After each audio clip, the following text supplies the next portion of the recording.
As if the waves weren't bad enough, now you have Matt not there. Whew, what an episode. Oh. I'm Dan and welcome back to Bard of the Red Hand. Today we're going to do a reaction video on Wheel of Time Episode 6, The Flame of Tar Valon. Before I get into it, I do want to say this is going to be a spoiler-free reaction for the book series. There's obviously going to be spoilers up through Episode 6 in the Wheel of Time television series, but we're not going to get any book spoilers in this. It's just a quick reaction on what I thought about the episode. But don't forget to like, subscribe, and click that bell icon so you're notified whenever I come out with new content. Additionally, leave me a comment below on what you thought of the episode, whether you're a book reader or not.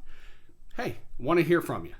Alright, so this episode had a lot of good moments that I really liked. There's a couple moments that I was like, oh, I don't like that as much. And there were some moments that kind of left me a little bit confused. So let's start talking about them. First of all, the cold opening, as they've been doing, they've been using those to give a little bit of extra exposition to what's going to happen in that episode or in the next episode. And I thought they did a really good, effective job with this, showing where Siuan Sanche, the Amyrlin seat, comes from, why she makes some of the decisions she is, and just helps kind of build her character in a very short amount of time before you actually see her on screen. So I think that was actually a very effective scene there. But then it jumps forward directly into a trial. And I just thought it was really good how we go from there and then boom, hey, we're getting ready to see this little girl all grown up. But we also see, Liandrin, Alana, Moraine there, getting ready to be on trial for what happened to Carini and the stealing of Logain, who they do bring into this particular scene. So she has them bring in Logain into the tower, and we're surrounded by all these Aes Sedai, and he immediately he's trying to get the rankles up. He's like, you know what they say about you outside of this tower, the farther you get from Tar Valon, that you're weak. And it was just this really like, oh my goodness, kind of a whole wow scene. But interesting that Siuan Sanche sees through it. She's like, yeah, if you're trying to get our spines up to kill you, that's not going to happen. Sorry, bud. You're going to live out your days here being studied until you are completely taken by the madness. And as he's drug out, he's just screaming, kill me. Really kind of shows kind of what Tom Morellan alluded to in an earlier episode about how when a channeler is severed from the source, when it's completely taken out of them, when they're gentled, it can really have an effect on them. They kind of want to die. But later on in this episode, he starts talking to Liandrin, and she's about to give Liandrin a penance because she was in charge. That's something that is very accurate to military organizations and things like that. If you're in charge, you're supposed to be the one who takes the brunt of that disciplinary action because you were in charge. Everybody's actions are a reflection of you and your orders.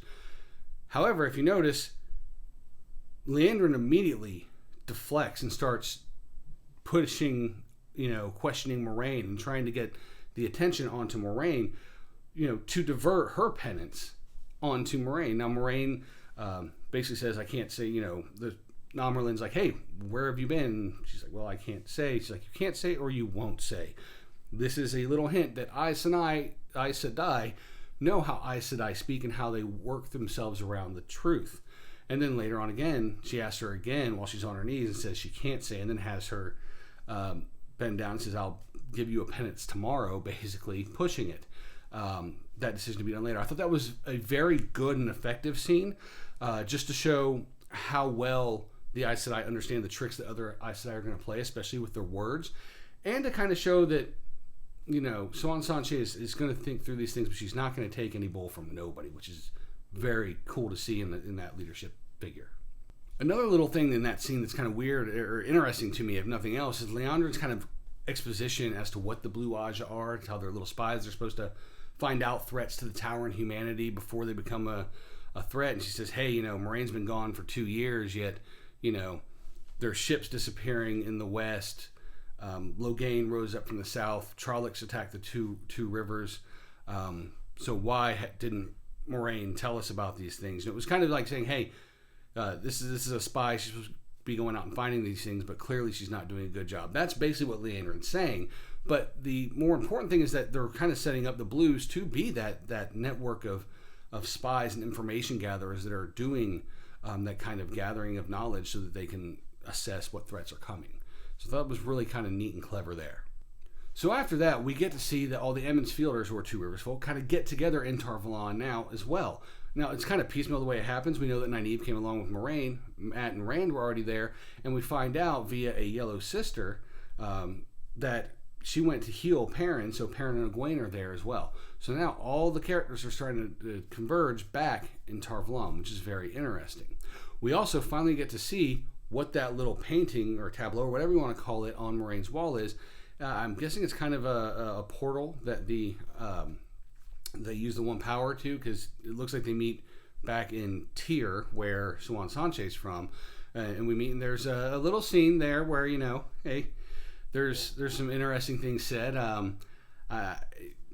You know, it is what it is. If you haven't seen that yet, stop this and go watch the episode. But you know, there's definitely some pillow friending, if you will, between Siuan Sanche and Moiraine Sedai. But more importantly than that relationship, or the physical relationship there, they do a lot of exposition on their friendship and their common goal of finding the Dragon Reborn, and stating that, you know, they had both heard the foretelling of Guitarra Morosa back 20 years ago, and that's what set them on this particular path. So there's a lot of little exposition there. Overall, a good scene. It did shock me to see that Moiraine and Siuan were a thing, but, you know, hey, it is what it is. Then there's that scene where Nynaeve and Egwene get to meet the Amyrlin seat, and the Amyrlin seat's, I'm guessing, study. It doesn't look like her room. So that was actually a really neat scene, because you see that Nynaeve is trying to play that same, like, just questioning, you know, now that you're done blowing smoke up our ass, you know, tell us what you really want type of thing. And Siuan Sanche isn't fazed by it. She sees through those kind of ruses, and she just comes up and is like, you know, what you want doesn't matter. The wheel's going to do with you what it will. It's going to set you up to do the things that it wants you to do, whether you like it or not. And it was just such a good little scene there, seeing that, you know, Nynaeve being that extremely powerful, you know, stern character, kind of being thwarted by someone who is of the same mindset and has been doing it for a lot longer. So I liked the dynamic there. Long story short, you know, she's like, hey, Dark One's coming. You guys are two of the people that need to go help stop it. So long story short, Moiraine sets up that she needs to be exiled so that the rest of her Aja, her blue sisters, don't keep her in the tower, so that she can go complete this mission of going to the Eye of the World, which she actually found out about because of Siuan Sanche's dreams of the Dark One constantly being there, the dreams she's been having over the past month. So they decide, yeah, we need to go there. And, you know, she devises a way. She's like, hey, you need to exile me. So she exiles her. And in the scene where she's being exiled, there's actually something very interesting that happens. If you remember back, I think it was in the second episode, Moiraine talks about very, very clearly about how Aes Sedai cannot lie, and that words, exact verbiage, has meaning. She doesn't say exactly what the Amyrlin seat tells her to. The Amyrlin seat tells her to, you know, obey the orders of the Amyrlin seat and leave the tower and not come back till she's called back. Moiraine doesn't do that. She does the oath per se, but she says, I will obey Siuan Sanche. And, you know, she calls back to, you know, the, you know, daughter of the river, clever as a pike, stronger than the tides thing in that. But yes, Siuan Sanche is the Amyrlin seat, but she didn't swear her oath to the position, to the title. She swore it to the woman. And I think that'll come into play later on, probably in a later season. So the exile happens, and as she's walking out, you know, all her sisters are turning their back on them. But notice that Liandrin is very hesitant to turn her back on Moiraine Sedai. Liandrin doesn't want to. She kind of looks, she's studying. She's trying to figure out, okay, did Moiraine plan this? Is this, you know, part of the scheme? Is this more reward than punishment? What's the deal? She eventually turns because it's custom and that's what's supposed to happen. Alana, on the other hand, looks distraught. Like, she's like, oh man, my biggest fears just happened. Moiraine fell to this, you know, tower politics and is being exiled. So she's crying as she turns away, which I thought was really kind of a powerful thing, and showing how these two sisters, even though Alana backed up Liandrin in the hall earlier, they still don't look at this situation at all in the same way. Nonetheless, Moiraine leaves and she rides out to this large gateway, if you will, and she's alone. She's expecting Lan to have gathered all the Emond's Fielders and be there, and the first person to ride up is Loyal. And she's like, Builder, thank you for coming and, you know, fulfilling what you said you would do. Are you alone? And he just shakes his head, and you see, Perrin, Egwene, and then Lan rides up with the rest of them. So they all meet each other again. There's hugs, and Moiraine's like, look, no, there's time for all the stories and catching up later. We got to go. So she immediately goes up there and starts channeling. So anyways, they all start to walk into the ways, and it does not look like an inviting place. It is very dark, kind of dank. They already said the horses won't survive, so they got rid of them. There's lightning flashing, Lan's lighting torches so they can see in there. And they turn around like, hey, oh crap, Matt's still outside. Matt, come on. The portal, the way is closing. And he just stands there. And that's the end of the episode. It leaves you wanting more. So that's the episode. There are some high points and some low points on this. I would say high points, the acting. Oh my God, Suan Sanche is dominating the screen whenever she's on it. Everything from her presence, her facial features, the slight quiver of her lip. She is playing that part beautifully. So that was wonderful. Logain Ablar as well. Another wonderful performance. I thought that was just phenomenal and great. And, it makes me want to see more of Logain. I'm sure we're not going to see too much more of him right now because he's off, living life being studied and waiting for madness to finally take him. Overall, I think it's an effective episode. There's some things I didn't like, some things I did like. I'm going to give it a day to stew as someone who's read the books, and then watch it a couple more times while I'm preparing for other videos and see how I like it after that.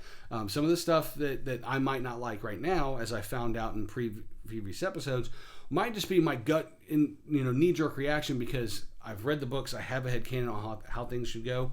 So I like to step back before I give a true judgment. But right now, with the things that happened in this episode, the development and the speed, the pace that it happened at, I'm thinking solid 6.5, 7 here.